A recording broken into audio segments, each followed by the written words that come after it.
It's been more than 40 years since the last passenger train traveled between Bloomington and Indianapolis, but plans are being made to try to resume the service. Trains like this one may soon roll into Bloomington for the first time. Several parties, including Amtrak and Hoosier Rail Travel, are planning to have special passenger trains run between Indianapolis and Bloomington by October. But the service would only operate on certain occasions, like Indiana University football games. Under this arrangement, you only run the train when you have that many people. So there's not a question of subsidy, there's not a question of economic justification. It's simply, if the people want to use it, if enough of them want to use it, and they do use it, then the train runs.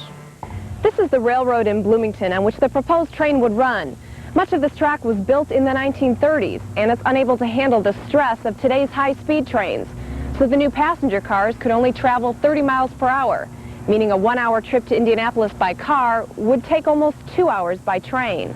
Well, if the train ride itself is part of the fun, if people are going to have a little blast coming on down for a football game, that's one thing. Now, if you're trying to get to Indianapolis to go to work or to shop, I don't know that 2 hours is such a great deal. Transportation experts say a high-speed daily train service would cost more than $10 million and require various sources of funding. But with more and more people commuting, officials say a daily service is likely in the future.